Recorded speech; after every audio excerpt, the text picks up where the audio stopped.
Hidden away on the Essex coastline lies a magical world of craft and design, where forgotten treasures are given a new lease of life. Ah, there we go.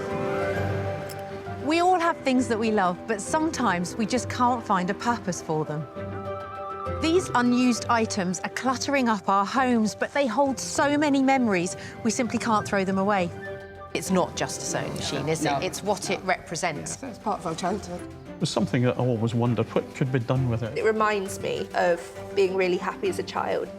Here in the workshop, our team of crafters will reimagine and transform these items. No going back now, that's the first cut. It's nice to be able to try and breathe new life into this old object. This is always the scary part of any project, of taking a crowbar to it. Transforming them into something new and beautiful. Oh my God, it's incredible. That is absolutely amazing.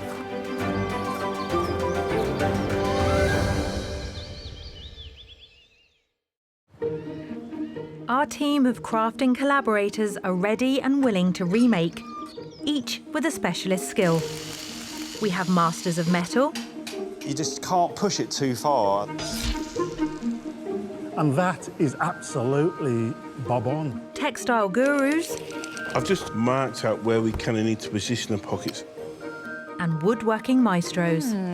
Might come off. We shall see.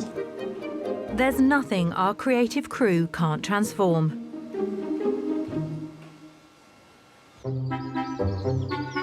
First into the workshop is Rachel from Newport in South Wales. She's brought in some copper items that have been in her family since she was little.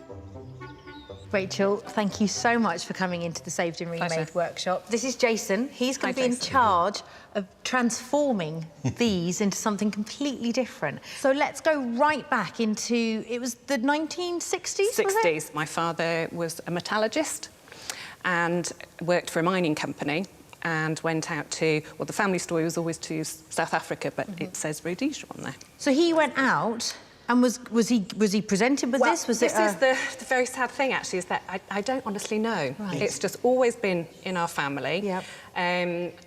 I was actually very scared of it as a child because I can imagine I was small and that just looked like a thing coming at me. So is it a leopard? Yes, I always thought it was a snake or a serpent, but it's a leopard. It's a leopard. And the second piece, we moved to the Midlands and my dad worked there and left, as it says, in '82 to set up as a consultant. And so that was a leaving gift. But what's lovely about that, and I didn't know because it was just always on the windowsill, is on the reverse is some really, I don't know, detailed design or the polishing of it. Right. So I'm going to have I know it's very heavy, and I'm going to put fingerprints on it. So don't anyone tell me off. But oh yeah, look at that. That's beautiful. Wonderful. Yeah, Jason, you take that. That is beautiful. That is such really look at beautiful. that colouring is amazing. So your mother, she wasn't obsessed with cleaning it, but she didn't let anyone touch it. You weren't allowed to touch it. So they had a lot of copper items by the fireplace. Right. Every few weeks, it would be copper cleaning day. Yeah, with the old cleaning and she'd stuff. have spent the day cleaning everything. And having cleaned these, I get it, because so it's like, don't touch them. So we were never allowed to touch. So I know that both of your parents are very sadly no longer with us. Yeah. But you've inherited these. Well, sort of. Did you just no one else wants them? So when my mum passed away, my dad downsized and got rid of most of the copper stuff. Right. But actually had held on to these. Yeah. So Dad died 2 years ago, and obviously we cleared most stuff away and we gave it away, or charity shops like you do. But I couldn't quite let these go, and it's always been in my mind to try and make them into something else. Right, and that's where you come in, Jason. Yes. Have you got some ideas? I think copper as a material is, I just find it very accessible. Okay. I'm leatherworker, and the first kind of metal material on hardware I want to add to my bags was copper. Gosh. Right. So I've got quite a bit of a soft spot for copper generally. Yeah. The first thing that came to mind was some kind of clock with leather accents or maybe copper accents. I'm not sure yet. So a clock? Yeah. What do you reckon? That sounds good. Yeah. The leather's really interesting because my mum loved horses. So does that sound good to you then? A clock incorporating some leather, which is part of the thing that your mother loved. Yeah. You won't need to polish it every day. It can sit up there. Yeah. It can remind you of your parents, but you also go. quite useful because it'll tell you whether you're late for the bus. Lovely. Great Excellent, stuff. excellent.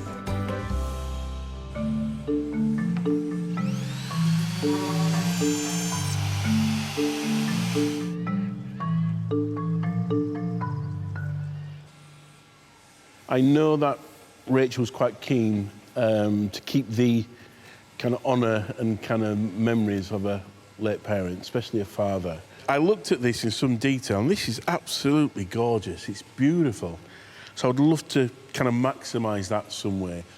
I think my first port of call is going to be with John and talking to him how we can remove this rim. So I've just got a really nice kind of circular base to play with to make this clock. So I think I'll go see him now. Jason may have the vision, but he's going to need expert metalworker John to help him realise it. John. Jason, how are you? Good to see you. We have this rim, and this is my problem area. Yeah. I'm looking at for it to be removed. How would you do that? I can go top. I'll probably use a slitting disc. Okay. How do you want the edge finishing? Ooh, good question. Really smooth if we can. Yeah, I can do that for you, mate. Yeah. Excellent. That's not a problem. I'll leave it with you. Leave it with Cheers, me, John. mate. See you later. While John removes the copper rim of the plate to make the face of the clock, Jason's figured out a design of leather shapes to surround it. Well, I've actually got some dye. This is like a water-based dye. And I've got my little sponge. The Holy Grail is trying to make it consistent. The best way I found is using just like a normal, I don't know, 10-piece sponge. Quite a messy job. I'm just putting on one coat now. And usually you put 2 or 3 coats on, just so it soaks into the fibres. Yeah, this is one of them times where you actually should never wear white. I'd usually wait probably about 24 hours to dry. I sometimes cheat by using a hairdryer so it dries. And I have to borrow my wife's, so I've got no hair, so.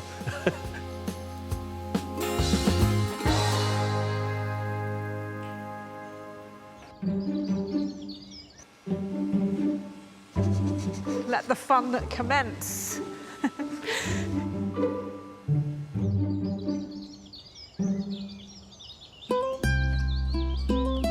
Next into the Saved and Remade workshop is Alysia from Leeds. She's brought with her a very precious piece of family memorabilia. Her late mother's sewing machine, which is mounted onto a table. Alysia, thank you so much for coming in and being so brave, because I know that this has huge sentimental value to you. I'd like to introduce you to Lee and John. Hello. These are our remakers. They're going to be pitching some ideas. Okay. This was your mum's. What was she called? Well, she's called Lily, but they called her Lily. Lily, OK. And can you describe Lily to me? What was she like? So my mum she's small, only 5'2", so I'm the tallest of the siblings. Well, she was the matriarch of the family. Yeah. My dad was kind of quiet and just came from work and newspaper. At the time, it was the Sun and News of the World. Just like my dad. My dad was exactly the same. And there's 5 of us who was like, oh, leave me alone. But Mum cooking, cleaning, and then sewing, because she was a seamstress back in Jamaica, actually. Yes, so she's sewn for a long time. So, yeah, it was a pride and joy. Did you get into it as well? Did you try and... Yes, she bought me a little sewing machine, and I'd worked on that one for a little bit, and then she bought me a little electronic, because this was the first of the electronics. Were you allowed to touch this one or not? I didn't know. I mean, I've got reams of fabric, so I'm a hoarder. So I have lots of fabric. Or I should get Velvet here as well. She'd love that, wouldn't she? Absolutely. I got lots of fabric. There's still half a spool of thread on there, and it's not ever come out, has it? No. So it means that at some point, I'm assuming your mum would have been working on something that had this colour in it. It's a really emotional thing, isn't it, when you think that they would have held that your mum would have had something that she was making.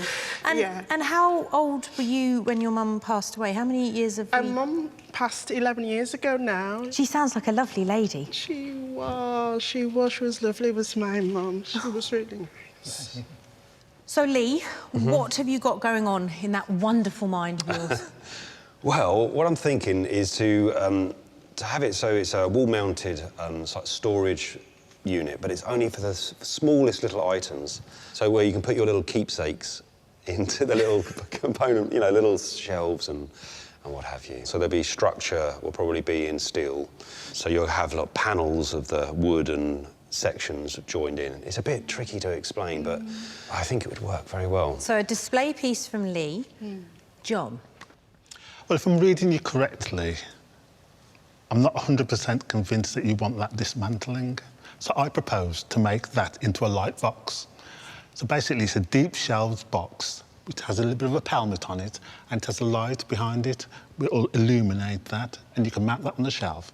And with the unit, a practical piece of furniture where you can store your materials. Yes. Two fantastic ideas, Yes. but very, very different. Oh. You can only have one. Oh, I know, sorry. I think I'll go for the cabinet. The light installation and cabinet. Can't wait to see it. You've got some work cut out now, John. I certainly have. I know, but he loves it. Look at him, relishing the opportunity. Yeah.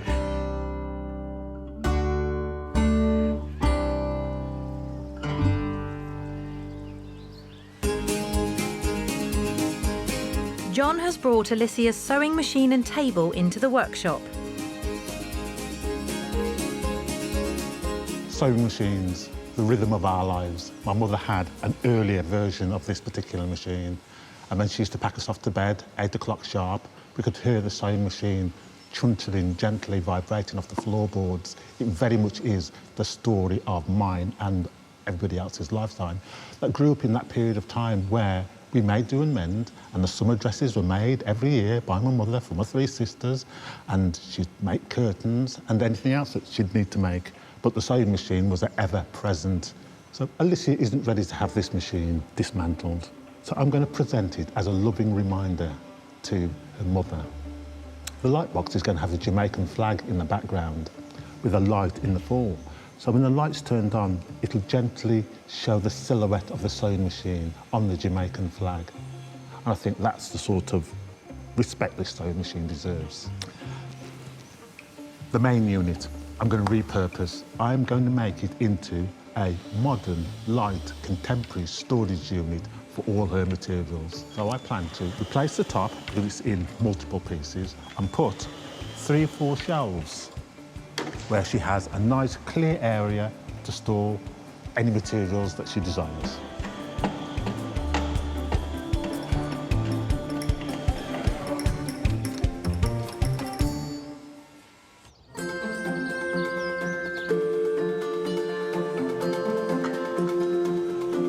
I'm going to sand all this as well.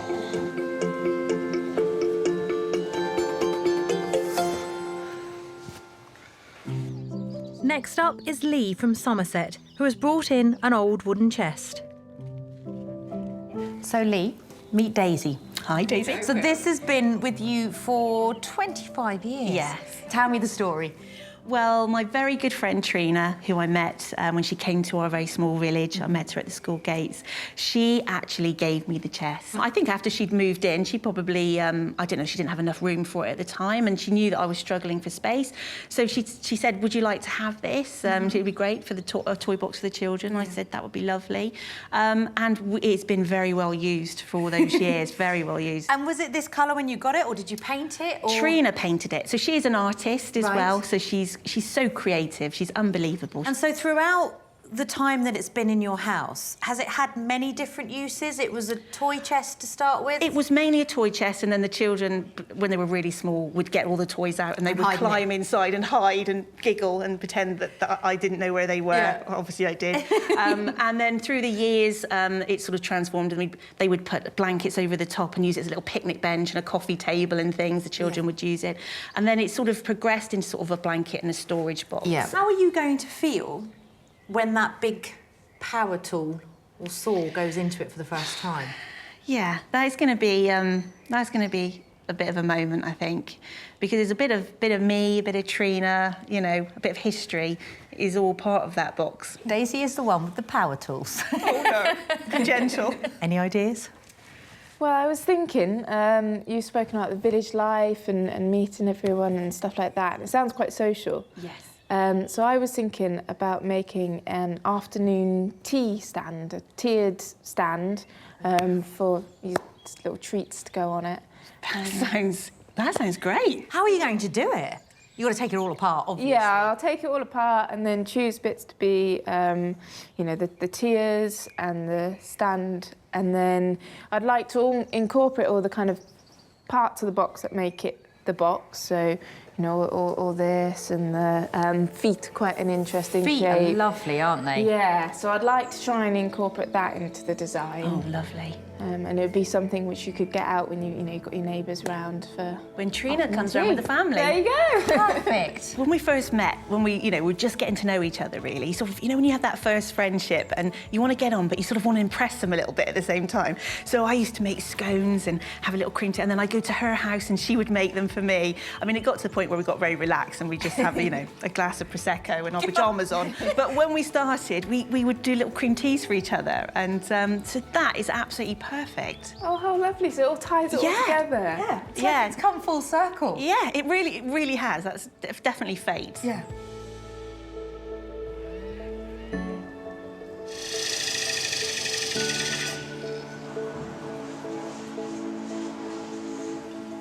The first thing is just going to be getting the whole thing apart and taking a good look at it. I have noticed we've got some woodworm going on up here. We've got lots of cracks and nails hammered in different places. So the first point of all is just to get it apart. Finding woodworm can spell disaster. Even if it's treated, once wood is infested, it's weakened. And there's always the risk that woodworm could spread elsewhere. Oh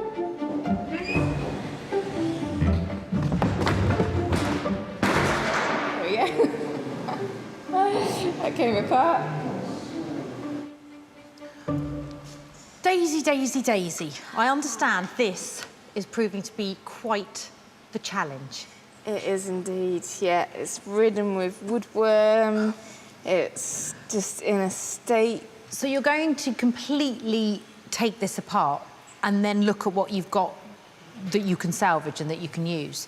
That's the plan. If you can't use all of it, or if there isn't enough material to make the tea stand, the afternoon tea stand for Lee, are there elements of it that you can salvage, like, for example, the handles? I think there's going to be enough here for me to work with. Yep.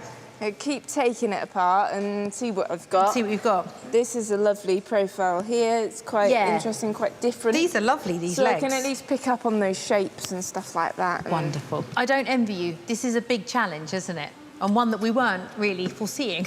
No, this was going to be one of my simpler makes. Good luck. Thank you. I think I need it. See you soon.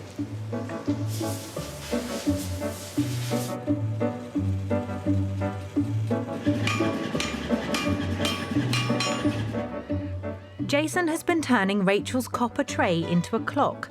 His plan for the ashtray is to wrap it in leather to create a desk tidy. And again, he needs a hand from John. Hi, Jason. Hey, how you doing? I'm all right, You mate. all right? Good, good. I've got them rivets for, Oh, nice. for that little job you got there. Oh, beautiful. I've just marked it now, just marked all around where we need the holes. OK. I don't have 20/20 vision anymore, but I think it's pretty accurate. So I'm just marking, I've marked out all the holes, John, so where all the rivet holes need to be. I mean, I don't know how you're going to do that, so... Well, what I shall do is I shall centre mark it. Sure. Then drill it out 5 mil. OK. And then tap the thread out. OK. 6 mil. Excellent. Excellent. The thread will be exactly like that, so you can screw Just them in. screw it in. And what that'll do, that'll hold the leather really nice and tight around the That's base. right. That's brilliant. That's right. I'll leave it to you. Cheers, man. No problem. Thank you. I shall see you later. Cheers, John.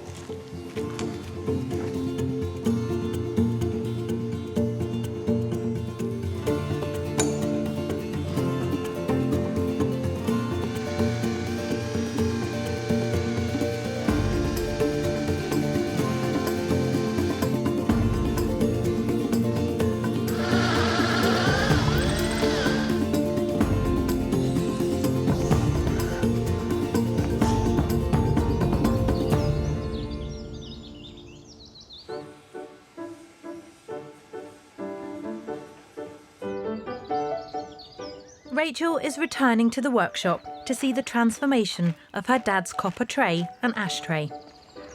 Hi, Rachel. So nice Hello to there. see you again. How are you? Great, thank you. Good, good, good. Did you have fun working on this? I did very much so. Yeah? It was copper's a favourite material of mine anyway, so yeah, really good. So really combined. Right, are you ready for the Yes. big reveal? Okay. Would you like to do the honours, Sure. Jason? 3, 2, 1, go. Ooh. Gosh, that is different. I so didn't know what to expect. I had 2 leather hands, that's all I could think. Oh, it's fabulous, isn't it? Look at that. Wow, right. Talk us through the process. Where was Well- the inspiration? Well, I remember the last discussion we had was he didn't like the front No. or the inside. Yeah. So I thought, well, I kind of turned it over and used the base. And we had the kind of rim taken off. Right. I wanted a circle so I could, basically a base I could play with. Uh-huh. And I've cut kind of leather, what's called vegetable tan leather, and I dyed it.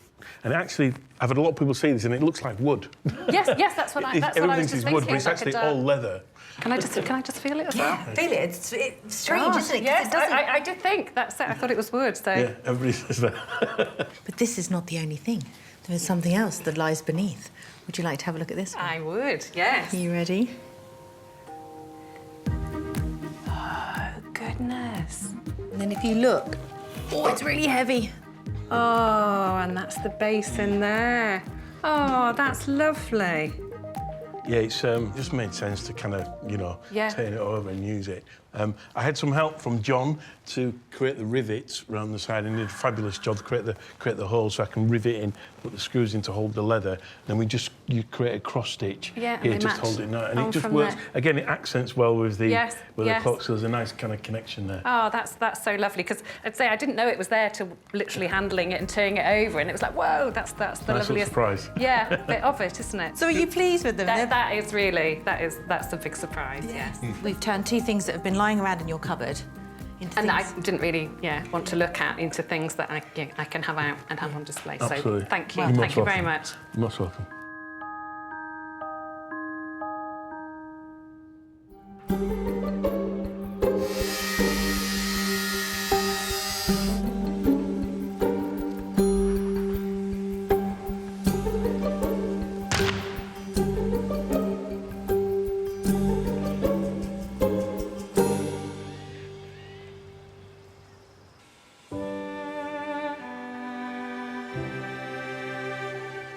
I know everyone is pretty busy, but I've got a little remake of my own. Daisy, can I borrow you? Lee, John, can I borrow you? I've got a challenge. Have you? I can't wait for this. Right. We do love a challenge here. Well, good, because this one really is. So, my husband was in an antique shop. He came home and said, I've bought this. I don't know whether you like it or not, but I've got it. And I went, oh, darling, that's going to look perfect at the back of our cupboard. And that's where it's lived for the rest of its days. Gathering dust. It's the ugliest thing I've ever seen. So you want it completely, you don't want to see it? Well, so I don't, do you know what? Shall I build a box to put it in? Do you know what? I am really open to ideas. John, can I start with you? It is saying to me, weather vane. Interesting. Weather vane. So basically that would form the centre of the weather vane Right. and then be across underneath it with north, east, south and west. Yeah. And as the wind blows, the ship would The pivot. ship will turn. I love the way things talk to you. I love it. You're the only remaker that I know that looks and says, it's saying... It's whispering. Weather vane. It's whispering to me. What's it whispering to you, Daisy? Daisy, what's it saying?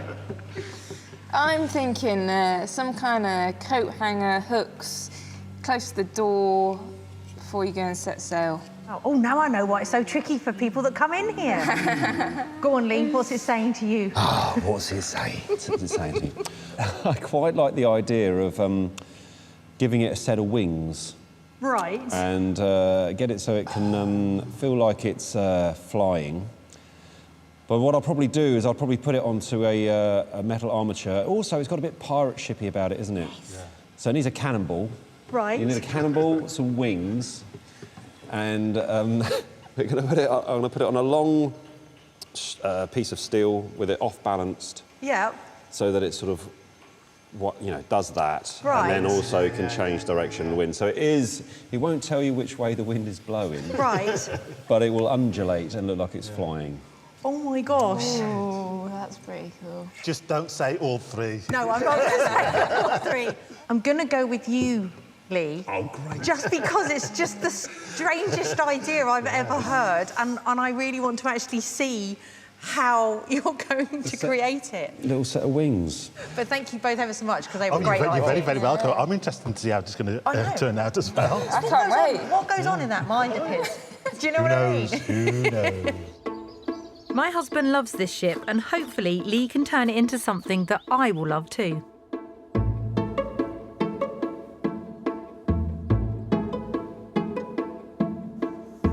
Right, so what we have here is Amanda's galleon.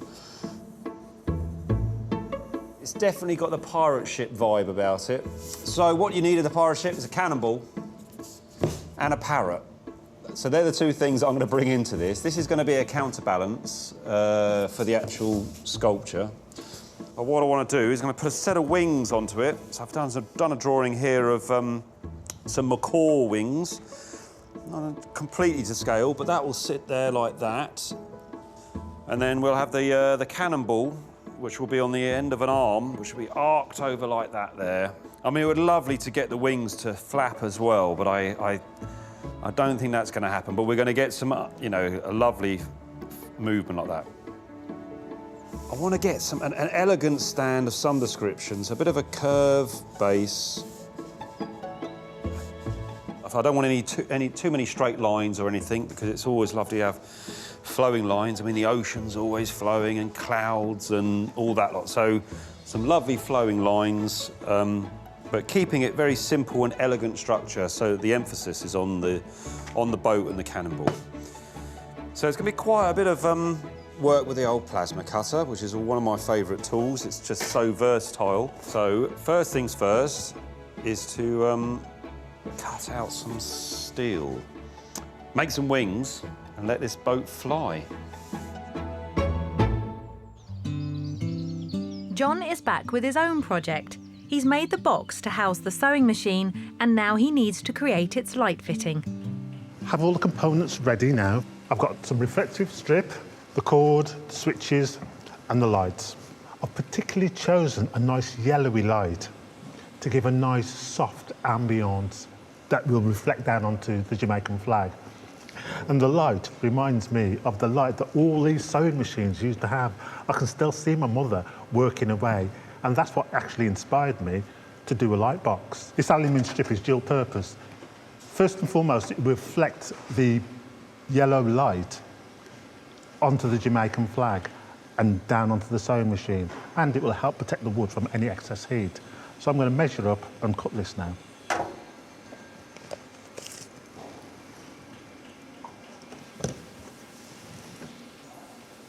So I'm going to paint the Jamaican flag on the backboard as a loving reminder about Alicia's mum, the heritage, ex-British colony, Windrush generation. My parents also came from the Caribbean. They came from a country called British Guyana, as was at the time, in the late 1960s. And they actually got married in the UK. So yes, there's quite a lot of our heritage stem back to the Caribbean. The Windrush generation was a time where Britain was recovering and they needed help to rebuild after the Second World War. So a lot of British colony members came to the UK to help Britain recover from the war. And that would be the final position.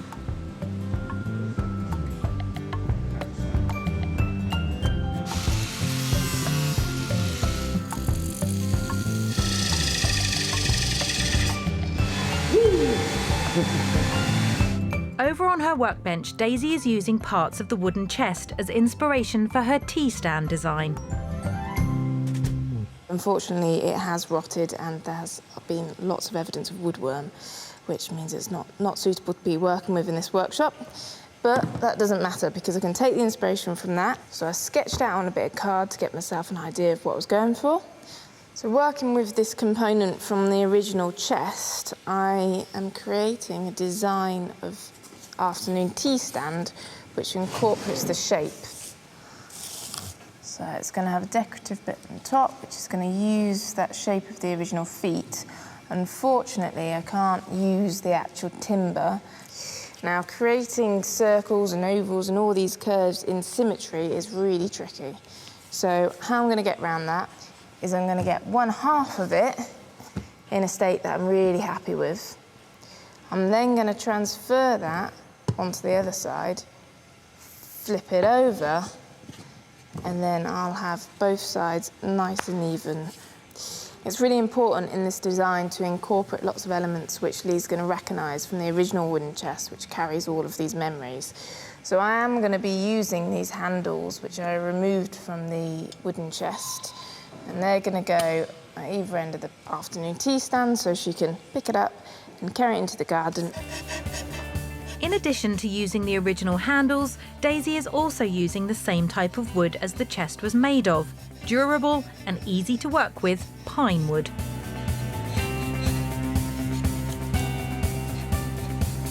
Using the component which I'd already shaped and sanded as a template, I'm using the router to transfer that shape onto the second component. So I'm running the router with a bearing guided bit, and the bearing is running off that first template and cutting the second component to the exact same shape.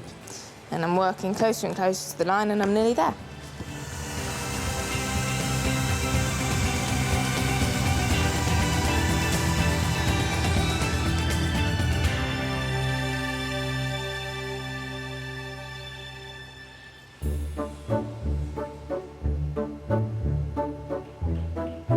Lee is returning to the workshop to see how Daisy has transformed her old wooden storage chest. No, the truth of it, I'm really not sure what to expect. I know the rough idea of what it's going to be, but how Daisy is going to make this into something that I can use on a daily basis is, yeah, I'm really excited to see what's going to turn out like. It's so nice to see you again. It's great to be here. Mr. Woodworm and several millions of his friends had quite a few parties in your trunk when you didn't realise. Well, it's nice to know it's been well used by everyone. Yeah, exactly. Yeah, the Woodworm had huge amounts of fun there, didn't they? Yeah. So this has been inspired by the trunk, using several elements and design ideas. Is that right, Daisy? Yeah, and the same kind of timber. And the So same it's a kind of pine, timber. yeah. Right. Are you ready for the reveal? Right, are we ready? Yes. Oh, wow. That is amazing. It's beautiful. Oh, I love it. I feel quite emotional, actually. Do you like it? Yeah, I love the handles on there. It's incredible. The work that's gone into that is better than anything I could have imagined. I've never seen anything like this before. It's absolutely gorgeous. How long did it take? It took a little while. Yeah, 100 years. It took 102 years. And not a sign of woodworm anywhere. It's great. What? That's absolutely amazing. I can't thank you enough. That is You're very welcome. fabulous. I enjoyed Thank doing you. it. Did you? Oh gosh, yeah. It's absolutely beautiful. What a lovely fitting end to the trunk. And now it's for its new beginnings, which is amazing. It's really, really beautiful. Thank you so much. You're welcome. That is amazing. Can we just take it home now? Once we've eaten the scones. Yeah. That's great.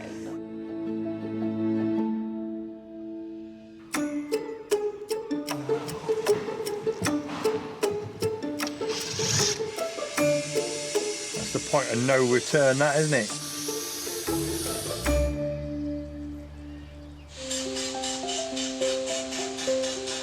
In the forge, Lee is working on the ship my husband bought and hopefully transforming it.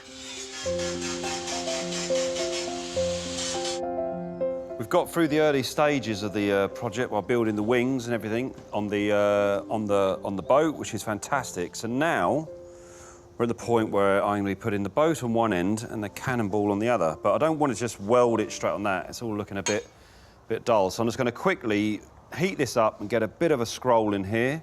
And on the other end, I'm going to heat that up and squash it out so I can get two fixing points to connect to the boat.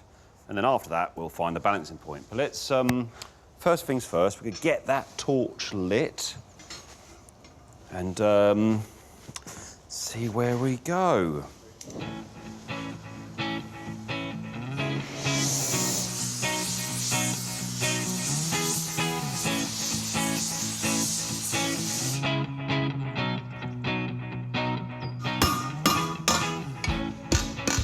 I don't want to go over the top with this. It's just a little bit of a flat pad for that ball to sit on there like that. I think that's just about right. Thereabouts. And I can weld that straight on there. So now I'm going to quickly do the same to this, but not quite so much. I just need a flat pad so that I can get 2 fixings in so that we can screw it to the underside of the boat, yeah. OK, so what we're going to do now, I've got the boat attached on one end. I'm going to get the cannonball onto the other end. So, obviously, the quickest way to do that is the lovely welder. Make sure we get the earth on, which I often forget to do. Although I've been welding for 35 years, 35 years. Crikey. Right then, we get that in about the right spot.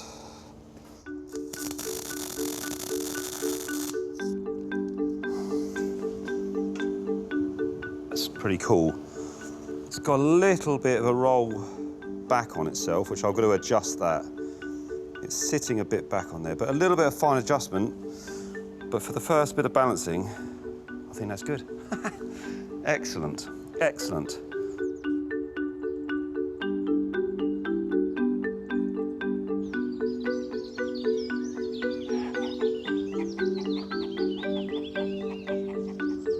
Okay then.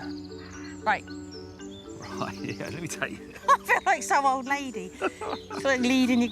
Okay, well, he's got a good view for it from here. Okay. So. Oh my God. Oh, wow. So I've sort of made it into a pirate. What goes on in your mind? Look at that. And it's all counterbalanced by a cannonball. You've got to have a cannonball if you've got a pirate ship, haven't you? Lee, I absolutely love it. It was so much fun to make. It was, yeah, by far one of my favourite builds. I love it. Thank you so much. It's so weird because I hated it. I can't tell you how much I loathed it. And now look at it. Well. Oh, it's magnificent. You know, it's got a lovely, gentle movement when the wind picks it and it just sort of undulates and, you know, it lended itself to a parrot, didn't it, all day long? Yeah, and now I'm trying to think where I'm going. I know exactly where I'm going to put it. It's so funny because I've done so many reveals where people have been lost for words, and now I'm doing. Now you're on the receiving end. Oh my God! And you know what? It's almost hypnotic just watching it just move. It's got a very gentle sway to it. Unlike its owner. Yeah.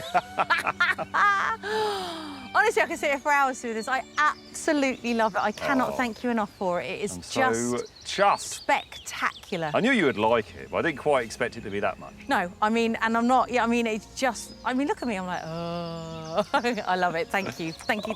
You are amazing. Pleasure, absolute pleasure. I'm going to bring a load of other stuff that I hate down here. Yeah, come on, bring it down my way. Love it. Love it.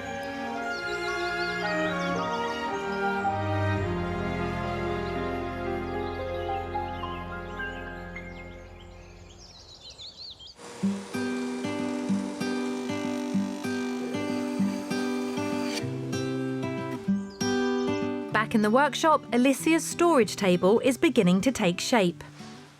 I'm in the final stage of assembling Alysia's sewing storage table. I was quite keen to maintain the original legs for the little bits of detail in there. Quite fortunately, the final assembly is done by Wingnuts, which was very indicative of the 1970s, how they assembled the furniture. And while this unit's on its back, I'm not going to neglect the varnishing of the underside. It's a false economy to think, oh, I'm going to save on varnish, I'm not going to do the underside. Wood lives and breathes and will absorb moisture. So I'm going to give this a couple of coats to prevent it absorbing moisture Alyssia stored in material. So I'm going to varnish it, then sand it, then repeat. So to make sure that any little splinters are rubbed down and well varnished over to stop it snagging when she stores material. I want to slide this material in and slide it out with ease. Just because it's a storage unit doesn't mean to say it shouldn't be finished to a very high standard. I like to think I put a bit of myself in every bit of work that I do, and it's done with love. As an old teacher used to say to me, if you're not going to do it properly, don't do it at all.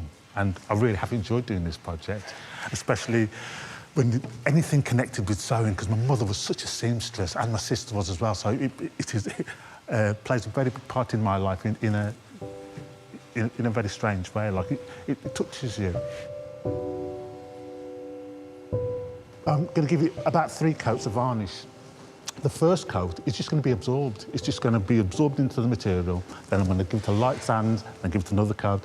Obviously not neglecting the detail of the trimming around it, because the devil really is in the detail.